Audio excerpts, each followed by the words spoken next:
Ah oui, nous vous le lisions en titre, c'est une rencontre que nous vous proposons aujourd'hui, une rencontre avec deux porteurs de projets qui ont répondu présent à l'appel des communautés de communes du Sud et du Haut-Morvan, deux intercommunalités qui ont pris le taureau par les cornes pour redynamiser le tissu économique du territoire, une envie qui s'est concrétisée par une session d'accueil baptisée Installez-vous chez nous. 7 porteurs de projets accompagnés pour certains de leurs conjoints ont fait le déplacement vendredi et samedi dernier, majoritairement de la région parisienne, afin de découvrir les potentialités économiques du Morvan et dégager des pistes de reprise ou de création d'activités.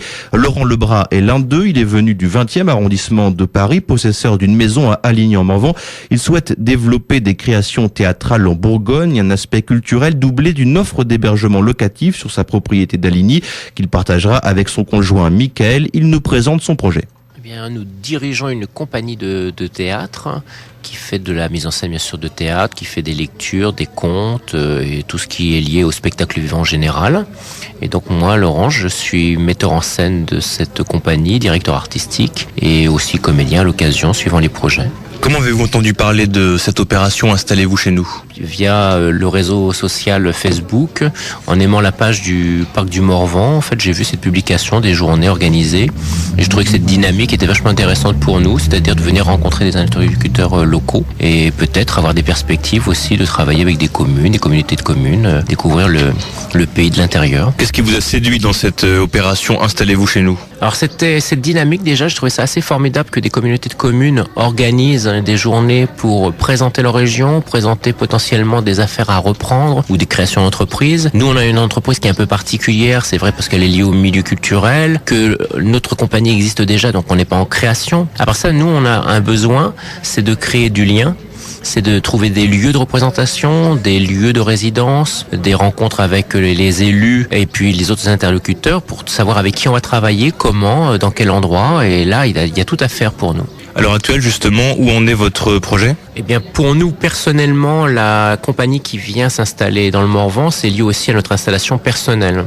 Donc, c'est vraiment un nouveau choix de vie, un tournant. Donc, on va vivre la vie au Morvan de l'intérieur.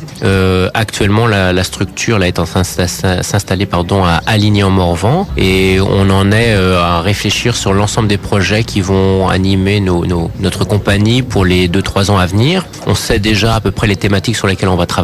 Maintenant, reste à savoir avec qui, comment et dans quel délai. Un projet d'hébergement touristique, locatif éventuellement en parallèle ?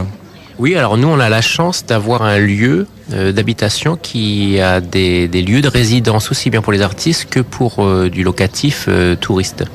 Et donc, on a vraiment envie de développer en plus cet accueil-là, c'est-à-dire on a des petits chalets qui vont être comme des gîtes et on va donc avoir cette activité aussi touristique en complément. Donc c'est pour ça que ces journées-là correspondent aussi à notre besoin de se faire référencer en tant que gîte, etc. On a cette deuxième axe à développer. Quels sont les atouts, selon vous, du Morvan qui pourraient vous permettre de mener à bien votre projet ? Les atouts, c'est sans doute peut-être l'histoire du Morvan, le fait que c'est une région quand même assez singulière, de par son relief, de par ses habitants, sa ruralité. Ça veut dire qu'en même temps, nous, on a à s'adapter aussi à ces conditions-là. Puisque pour notre compagnie, par exemple, on a l'habitude, nous, de créer en résidence dans des théâtres. Alors c'est sûr que, par exemple, si on regarde actuellement les infrastructures du Morvan, il n'y a pas de théâtre à l'intérieur du parc du Morvan ou de son territoire. Il faut aller vers Autun, il faut peut-être remonter vers Avallon, aller carrément vers Dijon ou Corbigny, choses comme ça.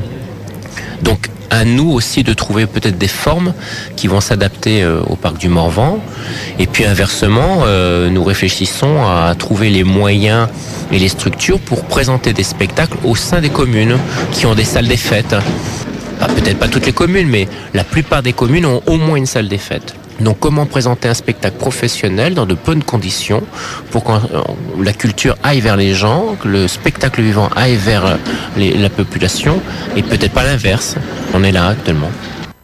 Le Morvan peut paraître aussi difficile comme territoire parce que je vous parlais d'infrastructures, c'est sûr qu'il y a un réseau de petites communes qui constituent le parc Donc on peut dire potentiellement pour nous, pour une compagnie, ça fait beaucoup de petits endroits, mine de rien, où on pourrait présenter des choses. Mais inversement, il y a besoin de créer peut-être ce réseau qui n'existe pas encore, ou que certaines compagnies le font à leur manière. Nous, par exemple, actuellement, on ne fait pas de spectacle de rue, on n'est pas circassien, on ne fait pas ce genre de choses. Je sais qu'il y a d'autres compagnies qui le font, à nous de les rencontrer aussi, parce que c'est important de savoir ce que les collègues font. Maintenant, pour revenir dans le Morvan, il y a la beauté de ces paysages. Le Morvan a aussi des grands lacs, elle a ses grandes étendues, ce qui amène aussi des populations qui viennent l'été ou le week-end. Il y a certainement quelque chose à trouver là-dessus. C'est pas, peut-être que comme ça. Alors personnellement, j'aurais tendance à dire que le Morvan, dans sa nature, je le trouve extraordinaire, sauvage, préservé. C'est un revers en même temps. Ça veut dire culturellement, c'est pas toujours évident peut-être d'imaginer tout ce qu'il y a à faire. C'est peut-être un territoire un peu difficile, mais il y a un vrai défi à relever là. Quelles sont les démarches qui vous restent désormais à accomplir, administratives ? C'est d'abord de se présenter à toutes les institutions. C'est-à-dire tous les partenaires potentiels qui interviennent pour la culture. Le conseil général, le conseil régional, la DRAC, les mairies, les communautés de communes, les pays, la préfecture, pour les référencements, etc. Donc nous sommes actuellement au milieu de ces rencontres-là. On a rencontré pas tous les partenaires, mais presque. Et puis après les présentations et les rencontres, c'est de savoir dans quel délai peut-être on peut obtenir des financements ou pas, ou en tout cas des collaborations, parce que une compagnie terrestre, c'est sûr qu'elle a besoin souvent de subventions pour vivre et pour créer, mais pas uniquement, il y a besoin de collaboration aussi, et c'est pas uniquement financier, parfois c'est des structures, c'est savoir comment communiquer, par quel biais, quel est le bon interlocuteur. Donc on en est là actuellement aux rencontres. Ainsi pour Laurent et Michael, la bonne tenue du projet doit encore passer par des rencontres avec les élus locaux et les financeurs potentiels. Ce n'est pas forcément le cas pour Loïc, chef d'entreprise venu de Seine-et-Marne. Il dispose des fonds nécessaires pour lancer une nouvelle activité, peut-être tournée vers les métiers de bouche. En bon entrepreneur, il n'a pas voulu trop nous en dire. À tout juste 50 ans, lui est surtout à la recherche d'un nouveau cadre de vie. C'est difficile de parler de projet si on n'a pas si on n'a pas conscience que c'est s'agit d'un projet de vie. Donc un projet de vie, quand vous décidez à un moment donné de fuir une région, alors en l'occurrence la région parisienne, puisque à l'actuel on vit en ville nouvelle, c'est en train de se développer à un point où on n'a plus envie d'y être, donc déjà on fuit. Puis d'arriver vers le Morvan, c'est pas très loin, mais au-delà de ça, c'est quand on a un projet de vie, forcément on doit vivre et subsister. Et donc pour subsister, il faut un vrai projet d'entreprise. Et donc moi-même, je suis chef d'entreprise, j'ai déjà fait des choses en termes d'entreprise dans ma vie, je suis dans l'industrie. Je fabrique des digicodes, donc vous voyez, c'est une chose assez connue. Et maintenant, ça serait de faire quelque chose qui soit un peu plus amusante, c'est-à-dire qui soit lié avec les atouts de ce qu'on fait ici dans le Morvan. Il y a beaucoup d'atouts, qui sont plus près de la nature. Donc, mais ça pourrait être aussi dans l'industrie. Il pourrait y avoir des choses comme ça qui soient un peu originales et créatives. Donc j'ai 2-3 options à l'heure actuelle sur le projet. Il y a beaucoup de choses qui se font à l'heure actuelle avec les plantes. Donc, on pense tout de suite, quand on pense à la plante, de la distillation, des essences, tout ça, le retour vers la nature. Ça serait dans cette orientation-là, mais avec des choses un peu plus originales, c'est-à-dire avec, on va dire, des plantes potagères. Enfin, voilà, je vous en dis pas tout, mais ça veut déjà allécher pas mal, parce que l'idée aussi, c'est de les manger. Donc, voilà. Comment avez-vous entendu parler de cette opération Installez-vous chez nous ? Écoutez, j'en ai pas entendu parler. Je vais être très honnête avec vous. Ce qui s'est passé, c'est que comme on était venu pas mal de fois dans le Morvan d'un point de vue touristique, vous avez bien plu, on avait laissé nos adresses dans les bons endroits, et apparemment il y a une grande efficacité des gens qui travaillent ici pour mobiliser ce type de projet, et donc on était toujours dans leur base de données, et ils nous ont contactés par mail, tout simplement. Les bons endroits, c'est quoi ? Alors, les bons endroits, c'est probablement que on a dû laisser nos coordonnées dans un office du tourisme. Je sais pas exactement par où ils l'ont eu, mais ils ont été assez bons pour nous retrouver, en tout cas. Et dans les endroits, peut-être dans les gîtes ou des choses comme ça, je sais pas. Ils vous ont recontacté. Qu'est-ce qui vous a séduit au final dans cette opération ? Et ça tombe au bon moment. Je viens de fêter mes 50 ans. J'ai envie de faire d'autres choses dans ma vie, etc. Toujours avec une bonne volonté d'entrepreneur, malgré tout. Peut-être pas les mêmes moyens qu'à 20 ans, mais voilà.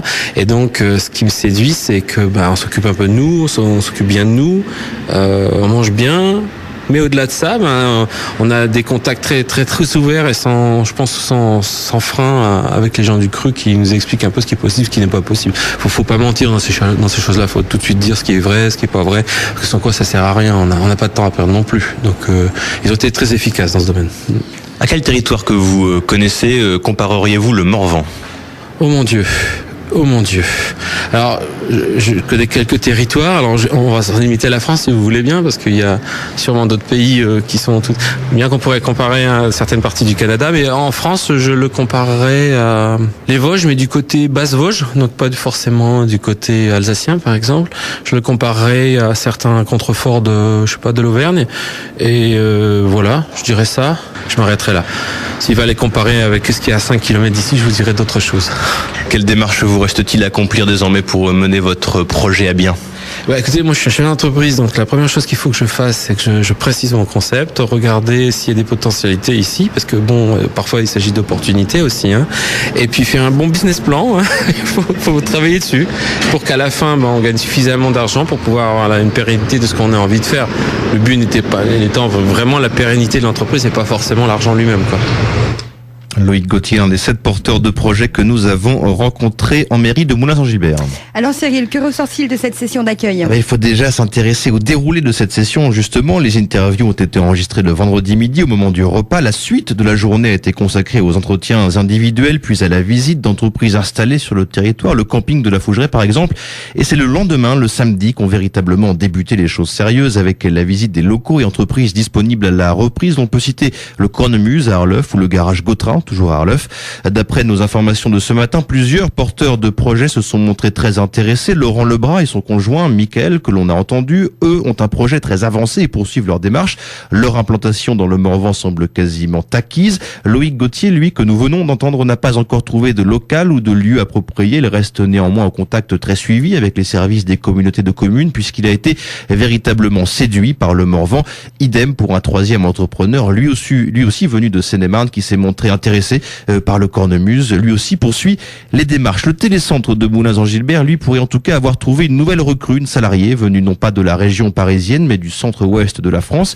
Elle souhaiterait développer un projet de fourniture de contenus éditoriaux pour sites internet. Ce qu'il ressort également de tout cela et qui permettra peut-être aux communautés de communes de renouveler et d'affiner cette opération Installez-vous chez nous, c'est un questionnaire de satisfaction. 100% des porteurs de projets ont considéré cette session d'accueil utile et conseilleraient à d'autres d'y participer. 71% d'entre eux seraient prêts à revenir pour s'y installer de manière durable. Ils regrettent néanmoins de ne pas avoir pu visiter et se renseigner de manière plus approfondie sur le tissu associatif ainsi que sur les infrastructures scolaires et sociales.